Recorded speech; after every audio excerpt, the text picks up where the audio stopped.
Salut Cécile. Bonjour, Manon. Merci d'avoir accepté cette rencontre, à l'occasion de laquelle tu vas nous parler de toi. Je pense que ton parcours intéressera beaucoup de gens qui vont écouter cette réunion, cette petite rencontre et visionner la vidéo.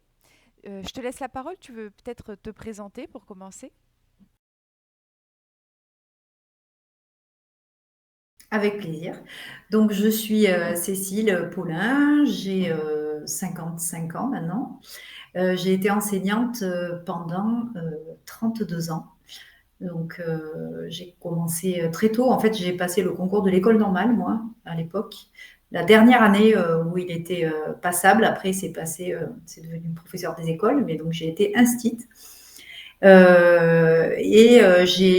passé la moitié de ma carrière à être directrice aussi d'école. Donc, j'étais dans le premier degré.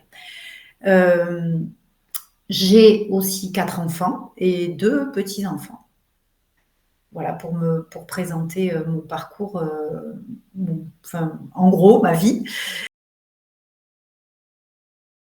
Le métier d'enseignant, c'est un métier que j'ai choisi, que j'avais très envie de faire depuis toujours, que j'ai adoré exercer, vraiment. Et je m'étais toujours fait la promesse de ne pas y rester le jour où la flamme faiblirait. Alors, la flamme a commencé à faiblir, je dirais, en 2016, quelque chose comme ça. Donc voilà, on est en 2025, hein, donc le parcours a été long. Euh, euh, j'ai commencé, disons, en 2016 à me poser des questions sur comment me réorienter, quoi faire, tout en restant dans les. J'avais vraiment pas d'idée en fait sur faire autre chose, mais je commençais à m'ennuyer un petit peu, à tourner en rond. Et donc j'ai commencé à explorer les pistes de changement. Pour ça, j'avais rencontré mon gestionnaire principal, qui à l'époque était un homme, qui m'avait qui avait commencé à me dire oh non, vous n'allez pas partir, regardez, vous pouvez partir dans le second degré. Enfin bref, il m'avait sorti tout un tas d'autres choses que je pouvais faire sans quitter l'éducation nationale, mais non, c'était pas ça qui résonnait. Je me suis dit bon, je vais demander un congé formation et puis je réfléchirai à ce que je veux faire pendant ce congé formation.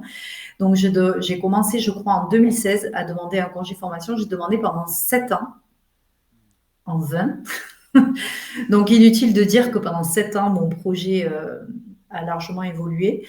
En 2018, j'ai vécu dans ma classe un événement un peu très traumatisant, puisque j'ai perdu un élève de CE1 qui a eu un accident de vélo pendant les vacances, alors pas en classe, hein, mais pendant les vacances. Et ça a été, à partir de là, tout s'est accéléré, si on peut parler d'accélération, mais en tout cas, ça a été le déclencheur de mon profond changement. Et là, j'ai commencé, déjà, j'ai changé d'école.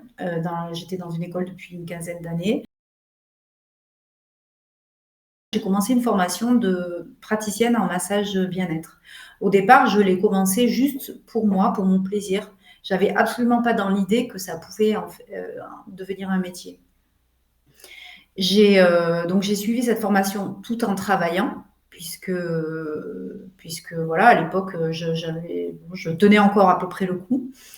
J'étais directrice, j'étais en école maternelle. J'ai été certifiée, donc je suis devenue praticienne en massage bien-être. Et là, j'ai réalisé que j'avais appris un métier Mhm. et que donc, ben, il y avait d'autres possibilités en dehors d'être instite. Euh, mais, mais toujours pas, j'avais toujours pas le déclic et je savais toujours pas comment faire, ni quoi faire exactement. Et puis, ma fille est devenue maman. Et tout ce que je rencontrais dans les écoles tous les parents que je rencontrais qui étaient débordés déjà. J'avais des petites sections à l'époque, donc qui étaient déjà, ils se sentaient très seuls, ils avaient besoin d'aide, ils avaient besoin d'accompagnement. Et je me disais, mais en fait, il y a quelque chose à faire et il faut aider ces gens pour qu'ils deviennent des parents épanouis. Et donc, j'ai suivi un module de atelier massage bébé, en plus de ma formation, au cours duquel j'ai rencontré une doula. Alors, les doulas, ce sont des accompagnantes périnatales. Ce sont des femmes qui accompagnent tout le côté psycho-émotionnel autour de la grossesse, mais pas seulement. Il y a aussi des doulas qui s'occupent de la fin de vie, par exemple, ou de tout autre sujet, mais voilà, c'est vraiment une accompagnante. Et j'ai rencontré cette personne et ça m'a donné envie de suivre une formation. Donc, j'ai suivi une autre formation. En parallèle, j'avais demandé, parce que le projet commençait à mûrir dans ma tête, une fois que j'avais fait ce petit atelier là de massage bébé, de créer un lieu qui puisse accompagner les parents. Au départ, c'était vraiment ça, accompagner la grossesse et les parents dans leur parentalité. Donc, j'avais le projet en tête, j'avais les idées, je commençais à avoir les formations, mais j'étais toujours liée à l'éducation nationale, donc je n'avais pas le temps de vraiment m'investir. Et en plus, j'avais une culture de l'entrepreneuriat proche de zéro. C'était vraiment, voilà, en étant arrière petite fille de prof, fille de prof, et bref, vraiment une culture de l'entreprise absolument nulle. Le projet ayant mûri dans ma tête, j'ai fait une demande de dispo en premier. Je me suis dit, bon, une dispo, c'est pas mal, tout ça. Elle m'a été refusée. Bon, tant pis. Donc, j'ai continué à creuser mon projet et puis il était un peu plus abouti, mais pas totalement. Et j'ai malgré tout pris la décision de demander une rupture conventionnelle en me disant, bon, peut-être ça pourra m'aider à démarrer. Voilà. Elle m'a été refusée pour raison budgétaire. J'entends. Sachant que j'avais 53 ans à l'époque, donc je coûtais très cher, puisque l'indemnité est calculée en fonction de l'ancienneté. Et donc, je coûtais trop cher. Et mon projet, enfin, le retour qui m'a été fait, c'est que mon projet n'était pas assez abouti. Bon, qu'à cela ne tienne, je me suis dit, je vais redemander l'année prochaine. J'ai donc refait la demande. J'ai reçu le nouveau refus, cette fois-ci pour contrainte liée au service. Et alors là, je l'ai beaucoup moins bien digéré. C'est-à-dire que je me suis dit, mais bon, ok, quoi. Enfin, ils peuvent faire le ping-pong comme ça toute la vie. Enfin, il y aura toujours une bonne raison pour me refuser ça. Bon, je me suis dit, c'est pas grave, je réessayerai l'année prochaine. Je devais prendre une nouvelle direction. Donc, je prends ce nouveau poste. J'ai passé l'été à préparer, à aller dans ma classe et dans ma nouvelle école sans réussir à faire quoi que ce soit. En fait, je m'asseyais dans ma classe et je regardais autour et je me disais, mais comment je vais faire? Ça, je m'en rends compte maintenant, mais en fait, c'était le début de la fin, quoi. Et, euh, et en fait, le jour de la pré-rentrée, alors que j'étais directrice, je n'avais en tout et pour tout fait que ma liste de classe et c'était à peu près tout, quoi. Enfin, c'était une catastrophe, j'avais absolument rien fait. Je suis allée à la réunion des directeurs qui a lieu le jour de la pré-rentrée. Je me suis assise.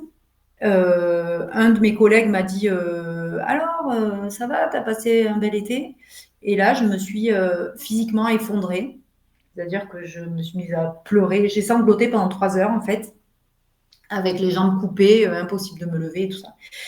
Et l'inspectrice qui était nouvelle est venue me voir et m'a dit, bon, je crois qu'il faut que vous vous arrêtiez un petit moment, vous inquiétez pas. Elle était super, heureusement. On va on va gérer l'école, tout va bien. Et en fait, j'ai été arrêtée 1 an, Mm. quasi 1 an, de 3 mois en 3 mois.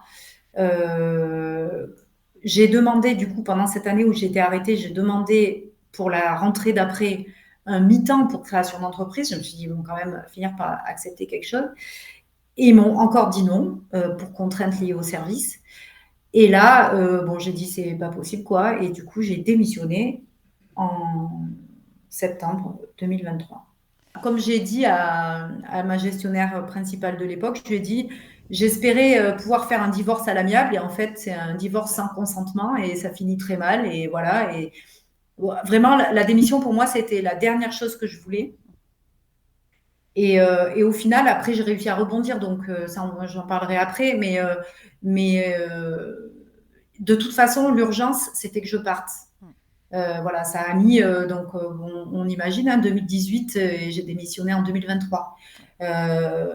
Voilà, Ouais, ouais, c'est clair que c'est 5 ans où à la c'est fois, hyper long. voilà, c'était prisonnière Mm. de l'institution. Bon, en même temps, tu es déjà la tête ailleurs parce que tu t'es formée à un nouveau métier. Tu es prête finalement à l'action, à te Mm. reconvertir. Tu as cette espèce de boulet accroché à la cheville qui t'en empêche. Et alors, du coup, bah, tu as démissionné. Ça, ils n'ont pas pu te dire non. Bah, Euh, et oui, encore, tu vois, ouais, c'était limite parce ouais. qu'ils m'ont dit, vous savez, la démission, on peut la refuser. J'ai dit, bon, ok, bon, Bah, vous viendrez me voilà. chercher. Voilà, c'est ça. J'étais prête à l'abandon de poste, j'étais prête à tout. Le fait de partir en démissionnant, on part vraiment avec rien du tout. On n'a pas d'indemnité, on n'a rien de tout ça. Ça a été un des possibles freins enfin, pour moi au départ, qui ai toujours été indépendante et tout ça. Là, je me suis dit, waouh, d'un coup, je vais me retrouver un peu dépendante. Et en fait, j'ai entendu le témoignage d'une personne qui était sophrologue, qui avait été enseignante aussi, et qui m'avait dit, mais tu sais, il y a 4 mois de carence et au bout de 4 mois, si vraiment tu as créé quelque chose, monté une entreprise, etc., tu peux demander alors France Travail, ça s'appelle plus Pôle emploi, à France Travail de revoir ton dossier et tu pourrais, c'est pas automatique, mais peut-être bénéficier de l'allocation au retour à l'emploi. Et donc, c'est ce que j'ai fait. Donc, j'ai démissionné en septembre. Septembre, octobre, novembre, décembre, j'ai vécu sur mes ressources. Et en décembre, j'ai demandé à ce que mon dossier soit réexaminé et la réponse a été positive. Donc, j'ai 600, je crois que c'est 632 jours, donc en gros 18 mois, quoi, d'allocation retour à l'emploi, ce qui enlève une grosse angoisse par rapport à tout le reste. Et notamment, c'est pour ça que l'idée me vient de parler de ça, aux nécessaires formations qu'il faut faire pour continuer à faire vivre le projet, parce qu'il ne suffit pas d'apprendre juste le métier, puis après d'être là, de se poser et d'attendre que les gens viennent. Mhm. Il faut se faire connaître. En parallèle, donc j'ai démissionné en septembre 2000, fin août 2023, puisqu'on démissionne en année civile, en année scolaire, pardon. Mhm. Mais en juillet, j'avais commencé un accompagnement avec le réseau Initiative Ventoux. Justement pour structurer le projet que j'avais en tête, mais que je n'arrivais pas à transformer en entreprise en fait. Ah oui, ok. Et donc j'ai fait mes premiers rendez-vous en juillet, j'ai démissionné fin août et la structure était montée octobre 2023. Et en Enfin, quoi il l'entreprise consiste était créée. parle-nous de ce réseau-là, comment il t'a accompagné exactement qu'est-ce qu'il Alors, le propose? réseau Initiative, en fait, c'est une association nationale. Il y a plusieurs réseaux Initiative selon alors, ils fonctionnent tous différemment, mais en tout cas, celui de Carpentras, donc il est à Carpentras, c'est le réseau Initiative Ventoux. Il propose 4 ateliers collectifs au cours desquels on affine son offre, on découvre les différents statuts, on... et pendant ces 4 ateliers collectifs, en fait, eux, de leur côté, ils perçoivent plus ou moins les projets qui sont en mesure d'accompagner et ceux qui sont juste une idée comme ça et qui n'ira pas plus loin. Mhm. Donc, au bout du deuxième atelier, on m'a proposé un accompagnement individuel. vraiment pour monter tout ce qui me terrifiait, en fait, c'était le business plan et tout ça, là, que je ne savais absolument pas faire. J'étais pour ça allée à la chambre de commerce et d'industrie de Vaucluse, mais c'est toujours pareil, c'est des grandes réunions où on te balance toutes les infos en 3 heures et tu sors de là, tu es noyé. Enfin, moi, en tout cas, j'ai pris quelques infos à droite à gauche, mais j'étais perdue. On m'avait envoyé un document pour votre business plan. Regardez, vous avez qu'à suivre cette trame. Ça faisait 53 pages. Enfin, voilà quoi. Enfin, c'était pas possible. Je pouvais pas me lancer là-dedans. Et en fait, donc, j'ai eu 2-3 rendez-vous individuels où on a monté vraiment mon projet, on a décidé du statut, on m'a accompagné pour tout ça. Le projet a été présenté ensuite en comité technique, donc c'est le réseau qui se réunit et qui valide ou pas l'accompagnement définitif. Et enfin, j'ai présenté mon projet devant un jury. Donc, il y avait des banquiers, des assureurs, des anciens chefs d'entreprise, tout ça. Et donc, pendant 45 minutes, tu présentes ton projet et tu expliques. Voilà. Donc, on l'avait bien travaillé en amont. Et donc ça, c'était le 7 octobre. Je m'en souviens très bien. Autant il y a des dates qui se mélangent, mais là, il y a des trucs que tu ne peux pas oublier. Voilà. Et le 9, j'ai été déclarée donc, on a choisi le statut d'auto-entreprise pour démarrer. Le 9, j'étais déclarée et voilà. Alors, j'étais déclarée en tant que masseuse et gestionnaire de ce lieu que j'avais commencé à aménager en septembre. Donc, Juste après ta démission. voilà, juste après la démission. En fait, j'ai eu la chance d'avoir l'opportunité d'occuper un local qui était auparavant occupé par mon compagnon qui est biologiste, donc c'était son laboratoire. Le laboratoire a déménagé et le local est un local familial qui lui appartient.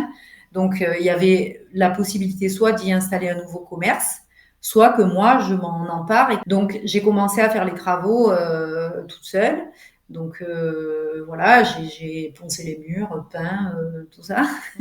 En parallèle, j'ai monté l'équipe, on va dire les cerveaux de ce lieu. On était 3, donc une fille qui a fait avec moi la formation de massage et qui fait aussi de la réflexologie plantaire et qui était infirmière puéricultrice, qui prenait sa retraite, donc une personne de mon âge, et la fille d'une ancienne collègue à moi qui est toujours d'ailleurs, qui est psychomotricienne et qui était très intéressée par le projet, notamment pour le volet accompagnement parental.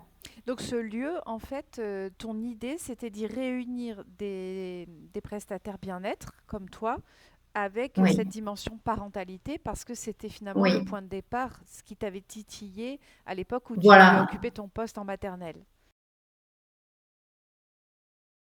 Au départ, vraiment, je m'étais dit, on va axer que sur ça, que sur la parentalité et la périnatalité. Rapidement, je me suis rendu compte qu'en fait, il y avait d'autres personnes, des femmes en particulier, qui avaient besoin qu'on les accompagne aussi.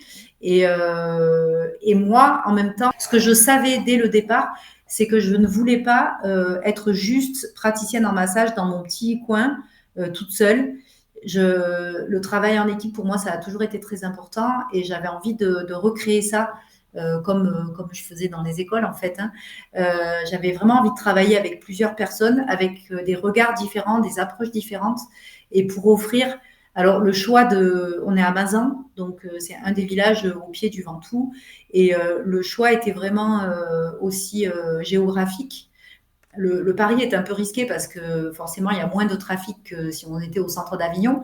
Mais en même temps, l'idée, c'est de désenclaver un peu, enfin, d'apporter ce genre de prestations et de services à tous les habitants des villages environnants sans qu'ils soient obligés d'aller à Carpentras ou à Avignon. Donc, c'est un peu comme ça que j'ai créé l'équipe. Donc, on était 3 au démarrage en octobre. Quand on a fait les travaux, etc., on était toutes les 3. Et à l'ouverture, on était déjà 6 en janvier. Donc, il y a 3 autres personnes qui nous ont rejoints. Donc, on était donc une masseuse, une réflexologue, une psychomote. Et en janvier, se sont raccrochés une prof de yoga pré-postnatal, une ostéopathe et une psychologue D'accord. qui travaillait vraiment autour de la famille. Et puis, aujourd'hui, on est 14. Et alors, vous avez chacune vos statuts. Oui. C'est pas une entreprise qui fait Voilà, en partie. fait, c'est un lieu partagé, voilà. Ok. Mais je voulais que ça soit plus que juste un local partagé. Je voulais vraiment que ça soit quand je dis lieu partagé, la différence de mots, pour moi, elle est importante Oui. parce que même si parfois les filles, elles viennent juste faire honorer leur rendez-vous, puis après elles repartent parce que souvent elles ont des rendez-vous ailleurs, elles sont quand même très investies dans la vie du lieu. On propose aussi des moments collectifs et elles ont toutes leur part Mhm. d'intervention dans ces moments collectifs, les cafés des parents, les cercles de femmes, les mini-conférences qu'on propose. Voilà. Mm. Oui, finalement, donc ce lieu qui s'appelle La Parentèle et qui est à Oui, Mazan, c'est vrai, hein, j'ai on pas le encore nommait, dit. il a un nom justement et ça c'est important parce que c'est pas juste des bureaux à louer. Donc il a une Ouais. âme, il a un nom, il a une identité parce que il a une cible commune qui sont les Mm. femmes euh, Les femmes et les enceintes familles, en ou fait, maintenant. voilà, Ouais. Ouais. tout ce qui gravite autour de l'enfant finalement et des Mm. adultes qui l'accompagnent dans sa vie.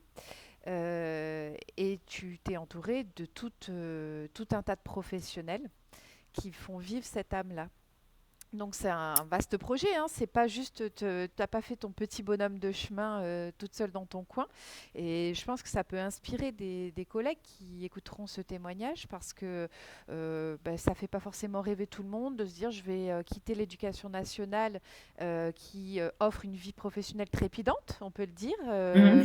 où on passe pas des journées dans le calme, assis, et on n'a peut-être pas envie de ça. On n'a peut-être pas envie du télétravail, d'être tout seul chez soi et donc, c'est porteur d'espoir aussi d'entendre bah, que toi, tu as réussi à créer une aventure collective dans le contexte d'une reconversion.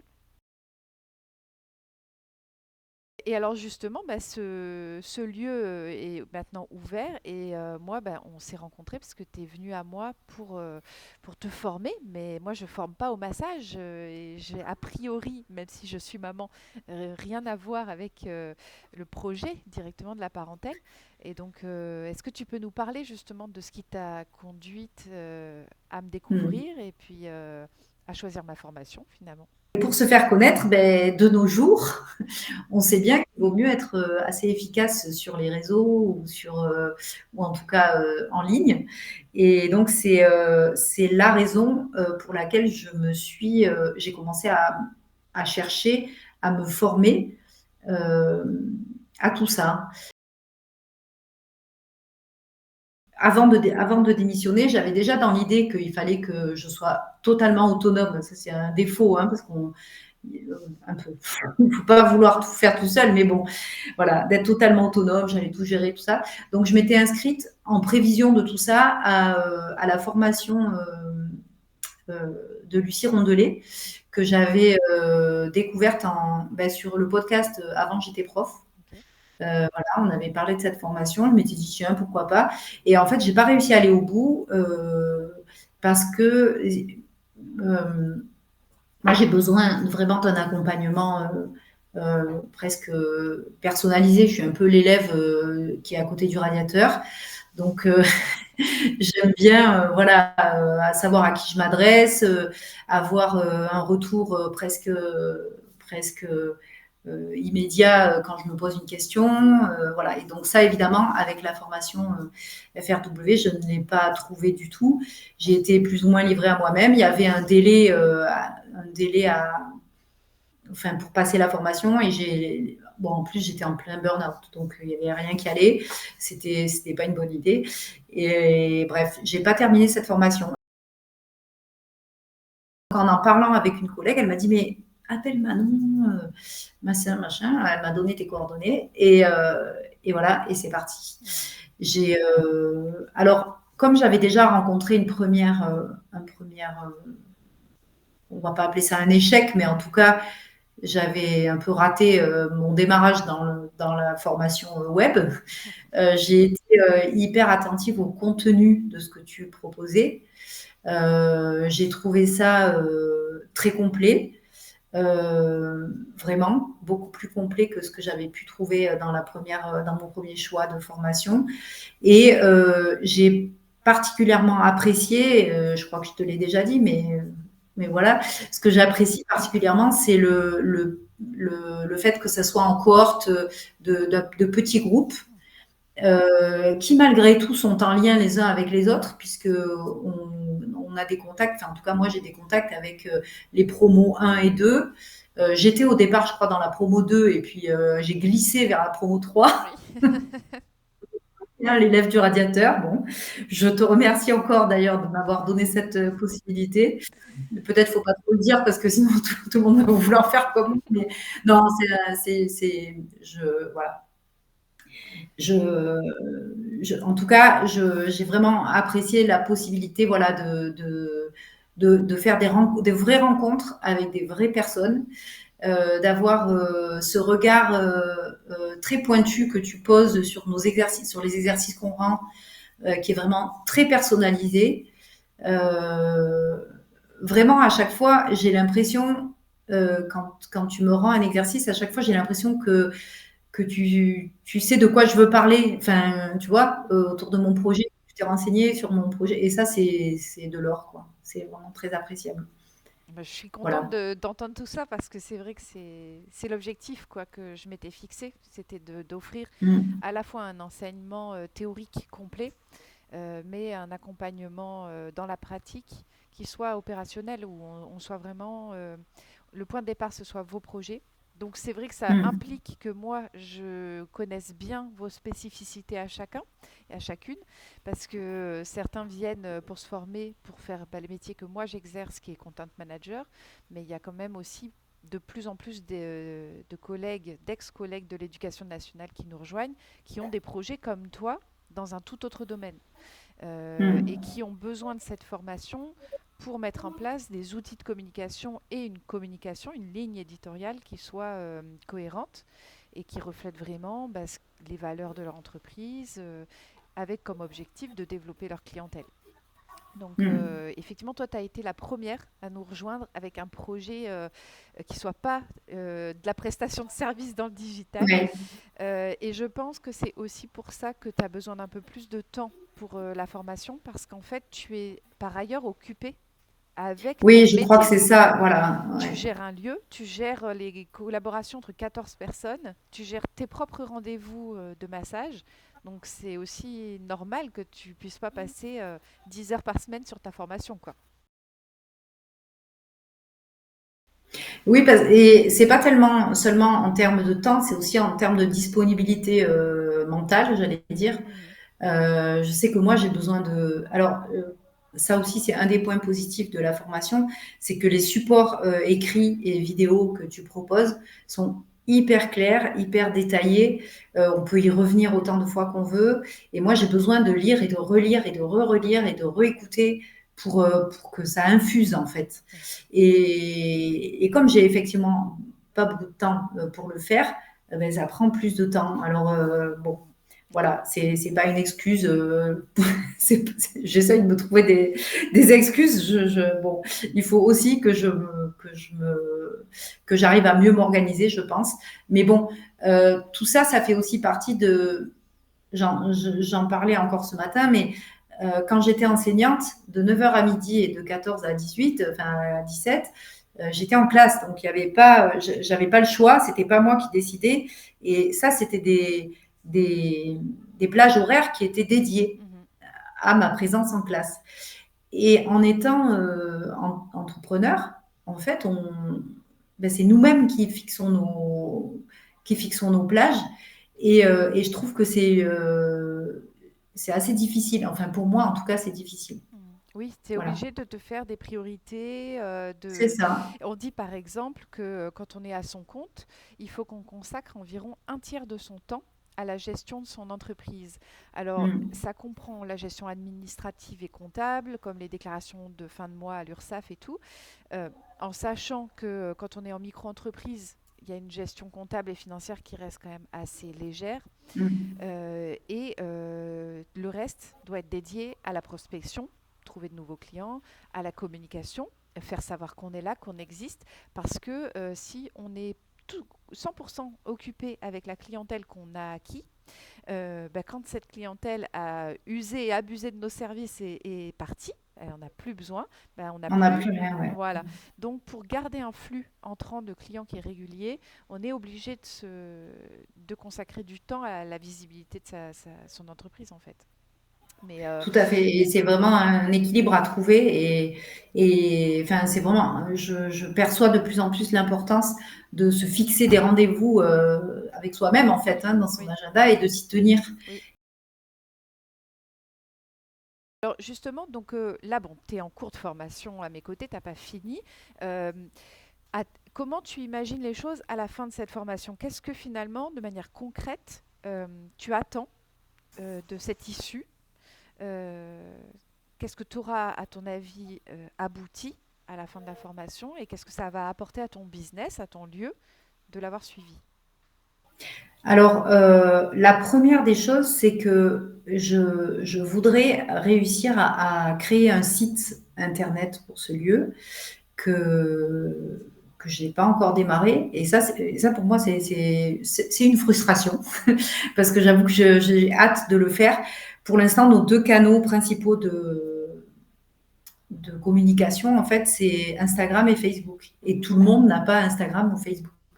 Donc, je trouve important de pouvoir développer ce volet-là. Donc, c'est vraiment mettre en avant le lieu par le biais du site internet et être plus à l'aise sur les manières de m'adresser à nos cibles potentielles, à nos clients potentiels. Mhm. Tout le travail qu'on a fait sur le persona et tout ça, pour moi, ça a été révélateur, très révélateur et vraiment très important pour, pour comprendre en fait qu'il ne suffit pas de parler de son expertise, il faut aussi savoir comment s'adresser aux personnes pour qu'elles aient envie de venir en fait. Et voilà. Oui. Donc voilà, c'est non seulement de faire la communication de mon lieu, mais aussi d'aider les filles qui font partie du lieu dans leur propre communication. Mhm. Et voilà. Et puis je me dis si un jour j'ai envie d'aller plus loin, peut-être que j'utiliserai tout ce que j'ai appris pour aider d'autres professionnels du bien-être ou Aux d'autres entrepreneurs personnes. Voilà, c'est ça, à se c'est faire ça. connaître. Mm. Bah écoute, en tout C'est cas, vraiment, voilà, l'objectif principal, c'est vraiment ça, c'est développer mm, notre visibilité. mm. Et là, aujourd'hui, le lieu, il tourne, il fonctionne. Vous arrivez à en vivre. Vous en êtes où au plan développement économique? Alors, comme j'ai dit, j'ai fait mon bilan avec le réseau Initiative, là, je leur ai dit, écoutez, moi, d'un point de vue humain, c'est une grande réussite Mhm. parce que toutes les personnes qui sont là sont des personnes qui démarrent leur activité, vraiment, et que le fait d'être en équipe, ça les soutient énormément. Alors, elles ne sont pas seulement ici. La plupart, elles ont un cabinet ailleurs et elles sont ici, voilà, une journée, une demi-journée par semaine. Mhm. Mais donc, d'un point de vue humain, c'est une réussite absolue. Enfin, je suis super contente de ça. D'un point de vue purement financier, moi, je n'en vis pas pour l'instant. Si j'avais pas l'allocation retour à l'emploi, c'est clair que ce serait très compliqué. J'ai aussi constaté que je m'étais tellement donné, tellement mobilisée sur le lieu que j'en avais un peu négligé, voire complètement négligé ma propre communication pour mon activité de massage et de tout ce que je veux faire. Mhm. Et du coup, forcément, si tu parles pas de toi, les gens ne savent pas que tu es là, quoi. Mhm. Donc, il y a un équilibre à trouver. Là, toutes celles qui travaillent ici, en tout cas, commencent à avoir des rendez-vous de plus en plus réguliers. Il y a du bouche à oreille qui se fait. Il y a nos événements collectifs qu'on propose chaque mois inlassablement commencent à se remplir. On crée des partenariats avec d'autres associations. Là, en mars, on reçoit l'association Manoleta pour l'endométriose. Voilà, on essaie de faire des partenariats un petit peu comme ça pour sortir aussi de notre zone de confort. Moi, depuis, on n'en a pas parlé, mais depuis l'événement Matignon, plus désinhibée, donc je fais des interviews, je vais à la radio, à France Bleu Vaucluse, voilà, je sollicite, je parle un peu plus facilement du lieu. Mais alors voilà, moi personnellement, non, je ne vis pas de mon activité pour l'instant, même si c'est en train de vraiment bien démarrer tout court. Voilà. L'objectif d'avoir un site internet, il est aligné avec la situation actuelle. Parce Ah oui. que en faisant un site, tu vas gagner en visibilité sur Google, mais en plus, en formation, tu apprends le référencement naturel, tu apprends à faire des textes qui vont être identifiés sur les bons mots-clés par Google. Donc normalement, ça va te générer progressivement un flux entrant de clients de manière automatique. Comme un petit commercial finalement qui jouera ce rôle-là pour toi. Et toi, tu pourras te consacrer à faire tes massages qui seront inscrits à ton agenda. En tout cas, c'est tout ce que je te souhaite. Et puis, moi, bon, ça fait depuis 2018 que j'accompagne des entreprises en stratégie de communication et où ce que tu apprends en formation, je le mets en pratique pour ces entreprises-là. Et il n'y en a pas une seule pour qui ça n'a pas eu d'effet positif. Donc c'est aussi pour ça que j'ai choisi de former les personnes à ce type de compétences parce que c'est pas du flanc en fait. Ah Ça oui, oui, marche. Ça marche vraiment. j'y crois tout à fait. Ouais, ouais, Et ouais, c'est vrai que par j'en suis contre, persuadée. c'est des compétences qui sont un peu comme un caméléon en fait, qui fonctionnent un petit peu par empreinte. Et donc, ça s'adapte à tous les domaines. Ça permet de répondre à tous les objectifs commerciaux que peut se fixer une entreprise, mais ça suppose des compétences solides, une mise en pratique qui soit réflexive. C'est pas, toi, tu disais, j'ai commencé sur les réseaux sociaux, mais il y a des entreprises pour lesquelles ça marchera jamais sur les réseaux sociaux. Leur cible, elle se trouve ni sur Insta ni sur Facebook, donc c'est peut-être sur un autre réseau, mais c'est peut-être carrément pas le meilleur moyen de communication.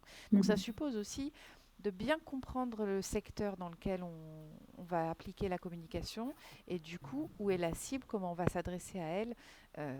Et toi, c'est vrai que tu as été extrêmement efficace sur le ciblage de tes clients parce que tu cheminais finalement depuis des années dans cette réflexion-là.